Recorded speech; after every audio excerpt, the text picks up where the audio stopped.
Having tight and restricted hip flexors can stop you from getting somewhere down here, and instead they'll keep you somewhere a little closer up here. The reason why this area is so unnaturally tight is because in this modern age we spend most of our days sitting with our hips bent at 90 degrees, which places our hip flexors in a shortened position. They're in a shortened position when we eat, they're shortened when we work, when we commute to work, and even when we are resting and winding down after a long day. Your body is smart, and if it realizes that you're no longer using this lengthened range of motion, then it will slowly start to take it away from you. This is why we're also tight and fucked up. Yes, it's cruel, but you know what, it's fair enough. Instead of walking or striding or running the way you were meant to, you're forced to use other areas of your body like your knees or your back to compensate for your hip flexors' lack of movement without you even realizing it. Not only does this make basic daily movements more difficult and fatiguing, but it can also place an unnecessary amount of strain on those two areas directly above and below the hips. But not to worry, because in this video I'm going to show you 3 of the most effective ways to open up your tight hip flexors that I have seen work on myself and plenty of other stiff adults over the past few years. And at the end I'll be getting a colleague of mine, Coach Kat, to show us how to take our hip flexors to the next level using the lesser known method of weighted stretching. We're going to get started off with a kneeling hip flexor stretch, but there's going to be a secret ingredient that we're going to throw into the mix to make it twice as effective as your standard, boring, passive stretch. I'm going to get to that in just a moment. Before we do, I want to make sure that we have our positioning nice, so we're nice and comfortable. We just want to make sure, first of all, that we are holding on to something for balance. I really like to have a bench or a stool or even a chair directly in front of my hips so that I can rest my hands or my forearms onto it. I could even lean forward onto it like so. This not only makes a stretch more comfortable, but it also allows your body to relax into the stretch a lot nicer because it feels much safer knowing that you're not going to go any deeper into the stretch if you really don't want to. You always have the option to very easily push yourself back out of the stretch, so it makes your body feel safe. If we find that we're getting pain or blocking sensations in our front hip, knee, or ankle, then we simply have to scoot our front foot further forward before we enter the stretch, as that'll place these 3 joints in less demanding positions. If you feel like your front hip is still blocking you from getting into the stretch that you're after, then you can elevate your back knee with a block or a pillow like so, or you can opt for the more comfortable and stable option of placing the entirety of your back leg on a mat. It can be higher than mine, it can be lower than mine. It doesn't matter as long as it's allowing you to get into a stretch without the front hip blocking you. Because as you can see here, my front hip is way less jammed up in my stomach compared to when I was on the floor. If your lower back isn't comfortable here because it has to sit in a slight arch, that's okay. We can get rid of that with a posterior pelvic tilt where we tuck our tailbone under. Even before we move into the stretch, you might get a really strong hip flexor stretch just from tucking your tailbone under. If you need more of a stretch, then you simply hold that tucked tailbone as you push the hips forward, and already I'm getting a stretch without my back moving into too much of an arch. Now it's time to throw in that secret ingredient, and you can try this with me now. We're gonna go in to our stretch, and we're gonna include some isometric contractions in order to get deeper into the stretch and to create longer lasting changes a lot quicker than if we were to just hold this. I always recommend taking a few long deep breaths before we get started, anywhere between 5 and 10. You can pause this video if you want to get that done first. For our contraction, we're going to be activating the hip flexor that is being stretched, and to do that we're going to drive our back knee down and forward through the floor, like we're driving our knee down at a 45-degree angle, as if we're trying to drag that knee forward, but without it actually moving. And we're gonna do that for 10 seconds together. So make sure you're in your stretch, and then go ahead and very lightly start driving your knee down and forward through the floor for 10, 9, 8. If it feels too intense, I want you to back off straight away and make sure that it feels safe for you. 3, 2, 1. Now I want you to relax and let go of that hip flexor. Back to those deep breaths.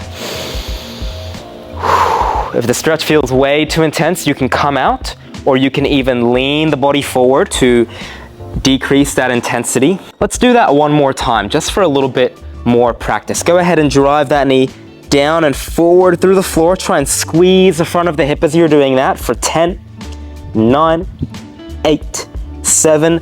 As you get more experience with this, you're gonna be able to drive stronger and stronger. So we're not only going into deeper stretches, but we're building more and more strength as our hips become more mobile. Pretty cool, right? That was 10 seconds. That was a bit more actually. Let's go ahead and take another deep breath. Try and think about sinking deeper into the stretch with each exhale that you take. And then let's slowly push ourselves out. We might do more or less depending on who we are, but doing 2 rounds is usually a pretty good start if you've never done something like this before. Now, what we're actually doing with this contraction is that we are proving to our body and our nervous system that we are stronger in this position than it thinks. When you feel a stretch, that is actually a protective mechanism set by the body because you haven't been in this area in such a long time, so it doesn't trust you there. But when we create that contraction, it goes, oh, okay, so you are able to control yourself and to use your hip flexor in that position. I'm gonna give you a little bit more. At the start, it's important not to go too crazy with these contractions. I remember when I first gave these to my dad a few months ago, he was absolutely redlining it and he was pretty cooked and pretty fatigued by the end. You don't want to do that at the start because you don't want to freak your body out. So we want to build up the effort of these contractions gradually over time as our body adapts. When we stretch our hip flexors or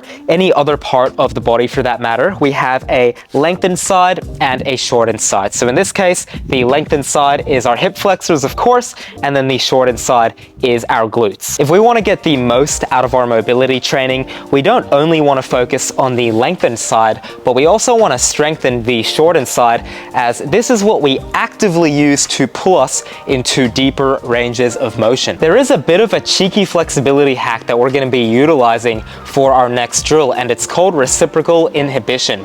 When we contract the muscles opposite to the lengthened side, so in this case our glutes, it results in the lengthened side, so our hip flexors, to relax and lengthen deeper. This is because if our hip knows how to actively pull itself into a lengthened range of motion, then our nervous system is much more likely to give it easier access to that range of motion. This is a key component to mobility training that a lot of people are missing out on, and I'm going to show you how to take advantage of it right now. We're going to start off by placing our elbows on the floor, straightening one leg out behind us, and then utilizing our posterior pelvic tilt again, tucking our tailbone under, thinking about rounding the spine and sucking the chest in.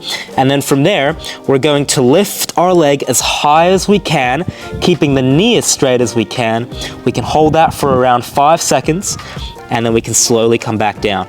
And we can do that 3 to 5 times. The reason why we keep our tailbone tucked here is because if we don't, then the movement ends up coming from our lower back. This also places the hip flexors in less of a lengthened position, which isn't gonna get us that relaxation effect that we're looking for. Once that starts to feel easy, we can take this up a notch by moving our bum closer to our heel. This is going to place our hip in a deeper range of motion, making it more challenging to lift off, which allows us to get a stronger glute squeeze. And the stronger the squeeze, the better. You want to eventually aim to get into a position where it is just possible to lift the back leg. If your knee can't handle this deep range of motion, then what you can do instead is you can place your foot on an elevated surface, which is going to do the same thing as bringing your bum closer to your heel. It may be more comfortable to place your hands out in front of you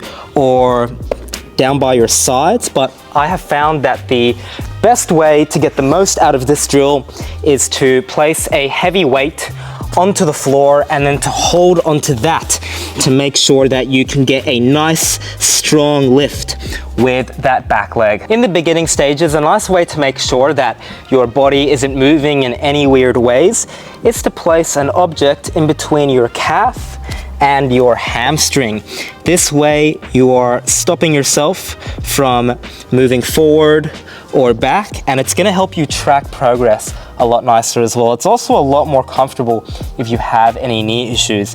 As your lift-offs progress, you're going to then move that object further down, allowing your bum to get closer to your heel, or you could just use a smaller object. One more way to make this extra spicy, I'm gonna regret this, is heading down to your local sports store and buying an ankle weight. 1 to 5 pounds, 1 to 2 kilos. And that is really going to fire up the shortened side, your glutes. Concepts and drills like these are taken directly out of my new beginner hip mobility program. So if you'd like to be shown exactly what to do for all areas of your hips, then you can check out the link down in the description below. Another very effective and accessible drill to open up the hip flexors are these long lunge knee lifts. This is a great drill because it very closely mimics how we would naturally actively use our hip flexors in a lengthened position. This drill can also take the intensity up a notch, so I would recommend having a little bit of experience with the static stretch with contractions first before moving into these. To make sure we do this right, we want to start off by finding our deepest, safest stretch.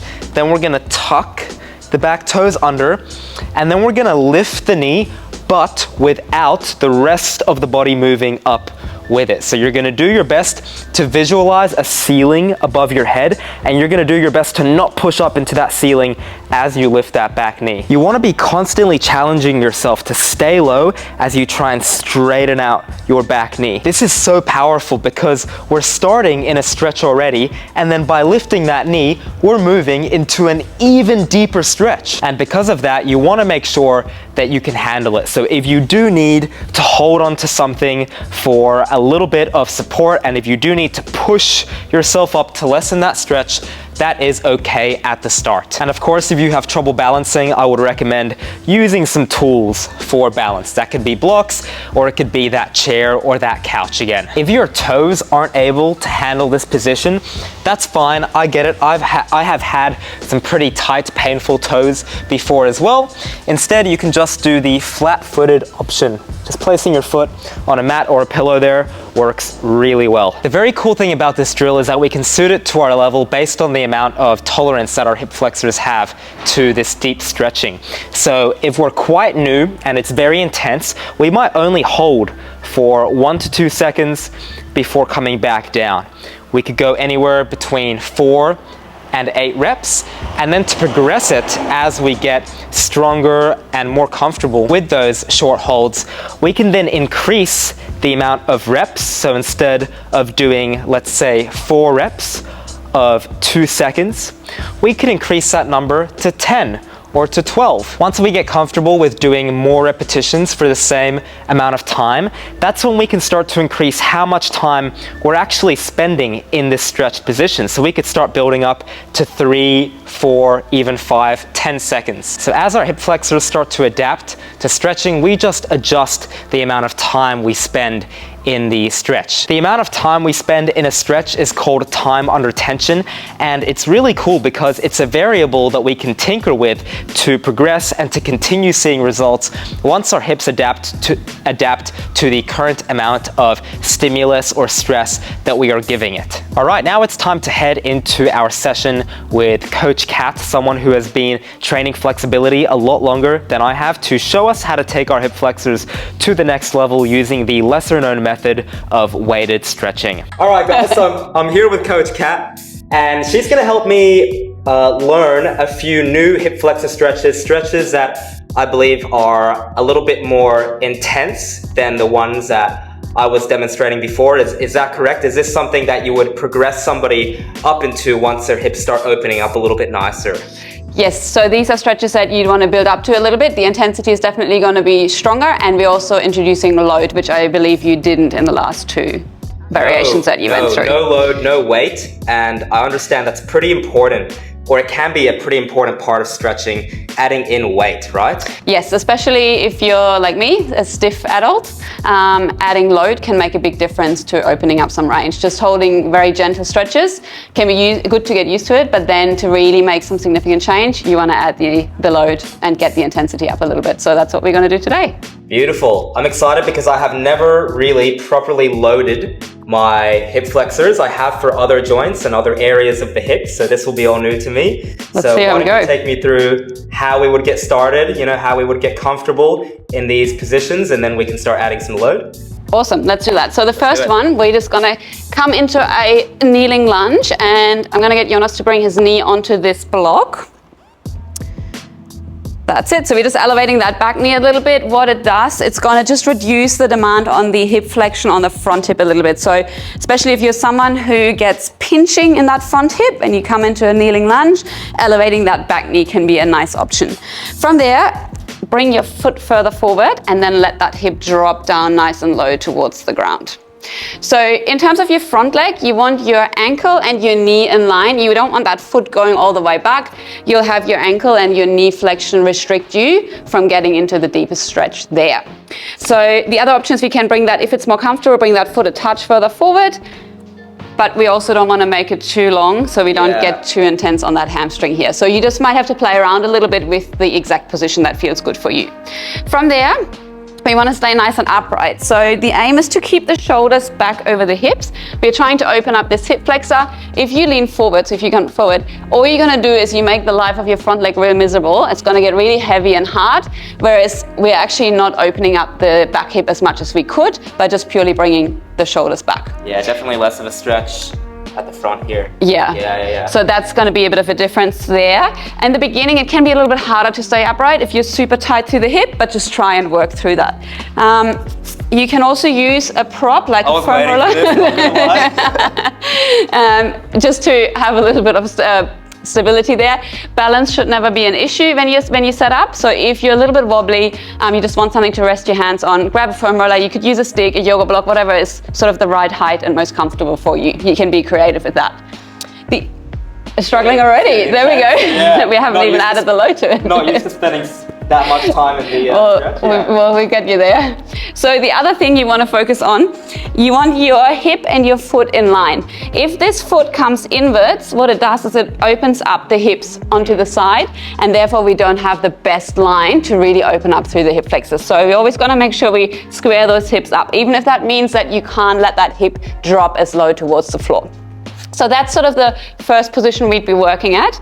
I'll get Jonas to have a quick breather. Yeah, I can switch sides. You can switch sides, do that, that's right. And then from there, once you're kind of comfortable, you want to build this up to rounds of 60 seconds. So you might need to start with 30 seconds, 45 seconds, build up to 60 seconds, and then ideally we're looking for maybe 3 rounds here. So you accumulate 2 to 3 minutes in that stretch all up. Okay. That would be my recommendation. Right. So here on this side. What if someone can't hold here for like 20, even like 30, even 20 seconds? Like, would you just get them to like spend like just 5 seconds at a time and then giving themselves some rest? Absolutely. So you could make that a more dynamic stretch where you just come into the position, expose your body to that deep stretch and that deeper range for a moment, try and breathe and relax for a moment, and then you would push back out, relax for a second at the top, and then go back in. You would you can either do that for reps, or I would probably still run a timer, so you still accumulate 60 seconds or so of reps of going in and out and spending 2 to 5 seconds in the bottom of each rep.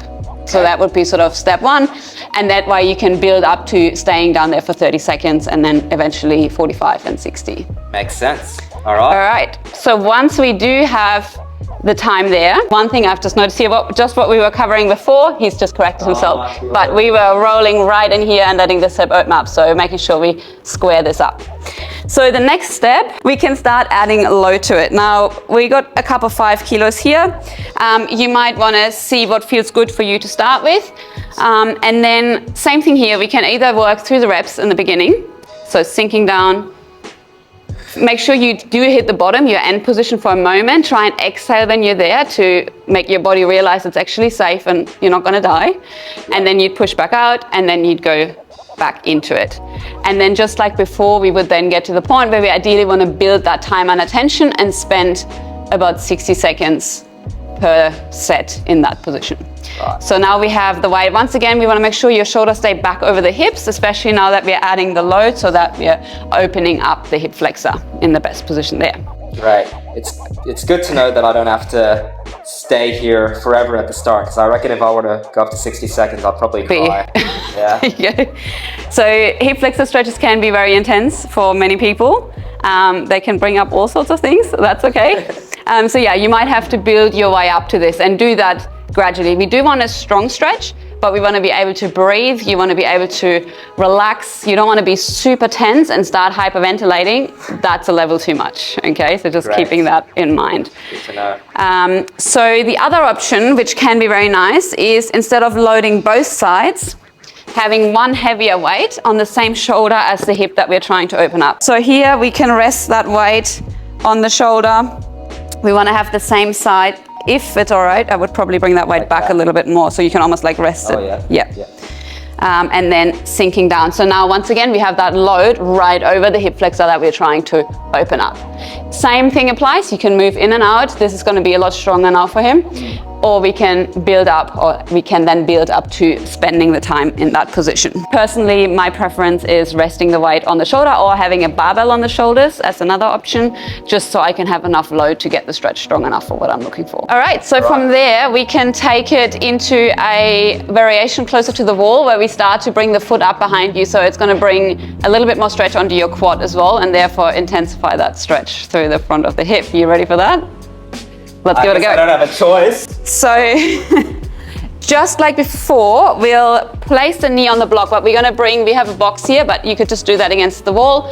I'll just do a quick demo. Yep. So you pop your knee on, foot goes up against the wall. Whether you tuck your toes under or you point your toes is really personal comfort. This can sometimes provide a little bit more balance in the beginning, and some people just don't love this position. So if your ankles don't love it, feel free to tuck your toes. As we get closer, you'll need to tuck the toes under. So I'll get you to come into this position. So one thing I did mention earlier is that we're elevating the knee to reduce the demand on your hip flexion on this side. If you still feel like you're getting pinching or this hip is holding you back from sinking deeper, what you can do is keep the foot flat, but let the knee roll out to the side. So we're slightly externally rotating that front hip, and then that will open up more room. So you can see straight away he's sinking deeper into it. Right. Still making sure, yeah, that step's wrapped down. Good. Yes. Yeah, feel that? So straight away we got access to a little bit more range there. Now this one is another one. You can move in and out, so do a dynamic in the beginning, but then we want to get to actually spending some time there. And I would load this one up on either side. So you would then sink down, you try and relax the shoulders, focus on your breathing here, especially if it gets really intense. Emphasize an exhale that is longer than your inhale. And you can see Jonas was just doing a few little reps in and out naturally, just to kind of get his body used to that position. Yeah. It can be very strong. And what you might find now is also more stretch on your quads. So if your quads are really tight, they will definitely get a bit of stretch there. Yes. But it helps open up that whole front line through there. Yeah. And then once we have sort of got a nice deep position here and we're getting a decent hip flexor stretch and the quads aren't holding us back, we would then work on getting that knee all the way back towards the block. So I don't know if you want to change sides for this one. Let's see how you go all the way back here. Yeah, let's see where my limit is. I'd be curious to see at what point you wouldn't want my knee to go any further back. Yeah, that's one thing. If we start to have the hip too high, so it's more a quad stretch and not really a hip flexor stretch, then it's a bit strong on the quad here. Yeah. So let's say if you come up right now, and the hips kind of stuck in this position, or maybe even just a tiny little bit deeper, you're probably not maximizing the hip flexor stretch that you could get. It's just all going to be in the quad. So I don't know how you feel if you take this front foot a little further forward for me, let that knee roll out just ever so slightly, and then see if that hip can sink down. Do you want this just for a moment? Get comfortable. So you can see, still a lot of quad, which is okay, but you can see the hip is starting to drop a little bit more. But yeah, I would potentially work you a little further away from the wall for the time being, maybe even just a little bit. You do want to make sure that that hip can drop down enough so we're actually getting the stretch into the hip flexor. So if you find yourself set up in a position where it's awkward, no hip flexor, regress it so that you can feel that hip flexor stretch. Yeah. That would be my recommendation. Cool, thank you.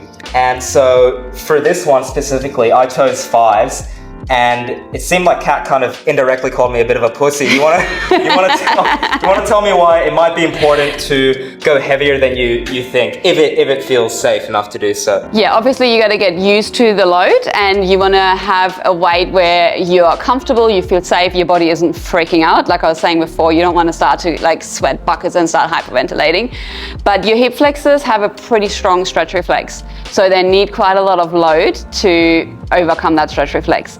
So start with a weight that you're comfortable, but then when it feels safe and you feel like you can get through your 3 rounds of say 60 seconds somewhat comfortably, and the intensity is, I would say, below a 7 out of 10, then I would start to build that weight up. So just to, not trying to boast, but just to give a comparison, I was doing this with 2 15-kilo dumbbells, so that's 30 kilos. Yeah. And yes, it's intense, and I'm probably swearing my way through the 60 seconds every time, but it's, yeah, the hip flexors do need a bit of input there.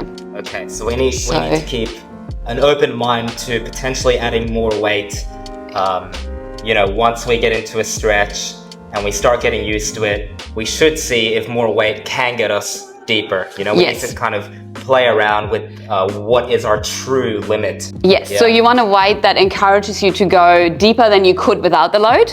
If it's too light, it's not going to do that for you. Yeah. So you want something, but you don't want it to be so heavy that your body starts resisting and starting to freak out and go like, oh, this is going to be safe, am I going to hurt myself? That's too heavy. Which is very individual, so you're just going to have to play around with what's the level for you and then build it up from there.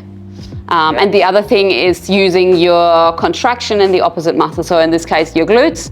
The more you can squeeze through there, you can't have both muscles like grab on it at the same time. So the more you learn to squeeze your glutes to drive into the stretch, the more the hip flexors will have to let go. Once again, strong stretch reflex, which is that initial resistance that you feel when you push into the stretch. So it'll require a decent contraction in the glutes to help overcome that as well. All right, that was pretty awesome. I'm glad that this was just a demo and not a full training session, so I can walk away with my hips feeling a little more normal, but that did feel good. It did feel really nice to add some load. I'd like to ask you now, you've been through your flexibility journey for like how many years now, roughly?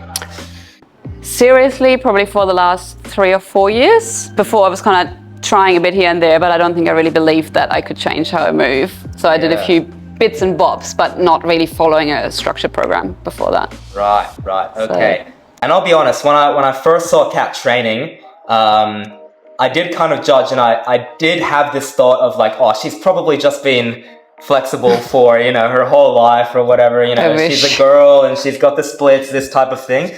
But then I saw some pictures of your progress and I was like, holy shit, like she's actually put in some work. She's come a long way. Yeah, I'm stiff. So you can trust the advice that comes out of Kat's mouth because she's been through it herself. She's been stiff herself. So I'd like to ask you now if you could leave the viewers with some bits of advice, maybe some mistakes you made or some things you wish you knew about opening up the hip flexors when you first started your flexibility mobility journey. Yeah, of course. So one thing, and it really applies to any flexibility training, but hip flexors just as much, is the consistency. Doing the same thing week in, week out for a long period of time. I think the last variation that we were covering with knee against the wall, I was probably doing that variation with like minor tweaks for 18 months, every week. Yeah. And people, I think, give up too quickly. They try it really, see for a few weeks, maybe a month or so, and they're like, oh, it doesn't really do anything anyway, or nothing's changed, and then lose interest and give up. So that's one big thing, is just consistently doing the same thing and not skipping out on sessions. We've kind of covered it already, but intensity and load definitely was a big learning curve for me. I think maybe why in the beginning I didn't make as much progress. First of all, it wasn't as structured and as targeted, but also I never went to that level of intensity on stretches that I did now. So that would probably be the main things I would say that really sort of changed how I think about flexibility training now. Perfect. Well, thank you very much for sharing that, Kat. If you want to check out Kat's page or what she's all about, some of her content, then I'll link all of her stuff down below. Kat? Thank you. Awesome. Thank you. Thank you very much. Okay, that's it. Thank you so much for watching. I hope you learned something new, and if you have any questions, go ahead and ask them down in the comments below. See you later.